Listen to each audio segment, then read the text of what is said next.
अबर'नि दैदेनगिरि जन दासनि थगायसुला आखुआ सोराङाव फैदों। सासे फालांगिनिफ्राय खामानि मावहोना रां होयैनि सोराङाव फैदों अबर'नि दैदेनगिरि जन दासनि। खौरां बिजोङाव बर' आरो अनाबर'नि बार होनो नाजाग्रा नैबे अबर'नि दैदेनगिरि जन दासखौ सिनायनानै ला। बेनो जादों थगायसुला सासे बिटिआरखौ बर' आरो अनाबर'नि मुङाव गावस्रा होनो नाजाग्रा जेब्लाबो खौरां मेलनि गेजेरजों गोख्रों बाथ्राजों गाग्लोबग्रा सासे अबर'नि दैदेनगिरि जन दास। गुबै बाथ्राखौ फोरमायगोन बे अबर'नि दैदेनगिरि जन दासआ सोरनो रां होनो थानानै जेंनायाव गोग्लैदों। नंगौ, बाक्सा जिल्लानि मुसुलपुराव दिनै एमपि बिसायख'थि गेलेना जेननाय अबर'नि दैदेनगिरि जन दासखौ रायजोनि सिगाङाव लाजि फोनांदों। हितेश कछारी मुंनि सासे फालांगिरिया गंसे सेबखांग्रा प्रेसनि बिगोमा बिथांनो जन दासआ बिसायख'थि समाव बेनार आरो पस्टार बानायनो होदोंमोन, जाय थांनाय बोसोरनि लकसभा बिसायख'थिनि समाव क'क्राझार एमपि बिजाथिमोन। बबेखानि बोसोरसे बारलांनायनि उनावबो बेखौ फोरमायनाय जादों दि जन दासआ बेनार आरो पस्टारफोरनि थाखाय होनो गोनां रांखौ दासिमबो होआखै। बेनार आरो पस्टारफोरनि थाखाय गासै रांनि खावसे रांखौ होनाय जाबायब्लाबो दासिम 1.25 लाख रां एबा 1.5 लाख रांसो आद्रा जाना दं। गुबुन फारसेथिं जेब्ला गोबाव सम होनांगौ रांखौ मोननो थाखाय जन दासजों कन्टेक्ट खालामनो नाजायो अब्ला बिथाङा बे लामाजों थाङालासिनो गुबुन लामाजों थांबाय थायो एबा एरायखियो। दिनै एबा गाबोन होगोन होनना खोथा होना फेलें खालामबाय थायो। बेजों लोगोसे बेंक बन्द जानाय, गुगल पे गाज्रि जानाय, लासै इन्टारनेट बायदिनि बागै नंखाय बाथ्रा बुंना थगायबाय थायो। दा हितेश कछारीनि मबाइल नम्बरखौ ब्लक खालामना लायो। दिनै सेबखांग्रा प्रेसनि बिगोमाया जन दासजों लोगो हमनो थांदोंमोन, जाय मुसुलपुराव मोनसे खौरां मेल खुंनो थियारि जादोंमोन। नाथाय जन दासनि सुबुंफोरा फालांगि हितेश कछारीखौ थांनो होआखैमोन। थारैनो बेफोरबायदि सासे गोरिब फालांगिनि रां होनो थानाय गावखौ हारिनि सासे दैदेनगिरि एबा अबर'नि रैखागिरि महरै बर' अबर' खालामनो जेब्लाबो खौरां बिजोङाव हस्रिखाव बाथ्रा बुंग्रा जन दासनि रां होयैनि आखुआ मोजां जादोंना? बे मोनसे गिदिर सोंलु। मोननो हागोन ना गोरिब फालांगि हितेश कछारीया मोननो थानाय रांखौ? दानिया फैदो फालांगिरि हितेश कछारीया खौरांगिरिनि सिगाङाव अबर'नि दैदेनगिरि जन दासखौ मा बाथ्रा बुंदों बिथांनि खुगानिफ्राय आबुङै मिथिना लानि। মই তাৰমানে যোৱা লোকসভা ইলেকশ্যন টাইমত তেখেতে জন দাসে পোষ্টাৰ আৰু বেনাৰ মোৰ তাতে প্ৰিণ্টিং কৰিছিল।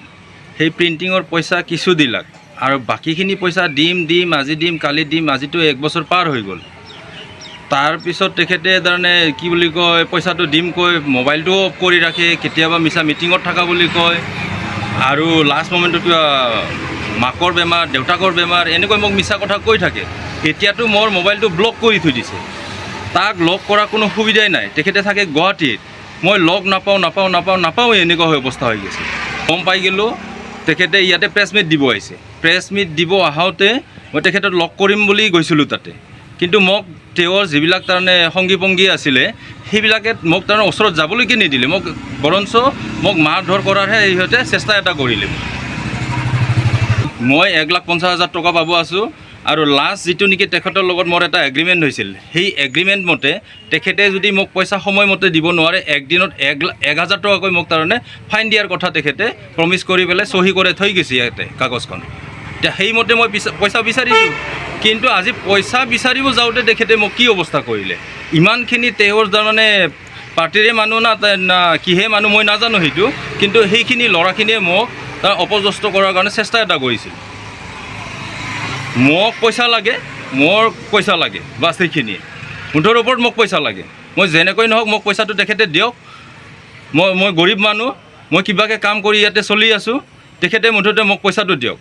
মই তেখেতৰ যিটো কাম কৰিছিলোঁ সেই প্ৰিণ্টিংটো আমাৰ ইয়াত নহয়তো, মাল্টি কালাৰ প্ৰিণ্টিংবিলাক। মই সেইখিনি প্ৰিণ্টিং গুৱাহাটীত কৰিছোঁ।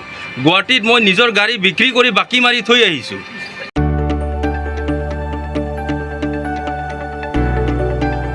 गोजोनथाव खौरां। बर'नि आंगोथार गोथाव ओंख्रि जानो मोजां मोनग्रा रायजो राजाफोरनि थाखाय गोजोनथाव खौरां। बर'नि आंगोथार ओंख्रि जानो मोजां मोनग्रा रायजो राजाफोरा बे गोदानै खुलिनाय लाइजौ हटेलाव हाबफैनो हागोन। जाखांफुहांनाय लाइमोन फालांगिरि गपेश बसुमतारिया अदालगुरिनि टंलायाव बेखेवदों बर'नि आंगोथार ओंख्रि मोनग्रा गंसे हटेल। अदालगुरि जिल्ला टंलानि मिउनिसिपाल बर्ड मावख'नि साखाथियाव गोदानै बर'नि गोग्गो जानाय आदारनि गंसे लाइजौमुंनि हटेल बेखेवदों। अदालगुरि जिल्लानि सिङाव थानाय फालांगिरि नोगोर टंलायाव गोदानै खुलिनाय बे लाइजौ हटेलाव बर'नि दोरोङारि जाग्रा आदारजों लोगोसे गोबां जाग्रा आदारफोरबो मोननो हागोन। गोदानै बेखेवजानाय बे लाइजौ हटेलाव अमा बेदर, बोरमा, लकेल ना, साम', नारजि, अनला खारै, थास', मैथा आरो नाफाम आरो गोबां आइटेमफोरखौ मोननो हागोन। बेनिखायनो नोंथाङाबो अदालगुरि जिल्ला टंला लामाजों थांलाय फैलाय खालामोब्ला बे गोदानै खुलि जानाय लाइजौ हटेलाव हाबनानै बर'नि दोरोङारि गोथाव जाग्रा आदारफोरखौ जालांनो हागोन। आरो नोंथाङा नैबे 9101758967 जानबुं नम्बरनि गेजेरजों खौरां लाहरनानै आबुङै मिथिना लानो हागोन।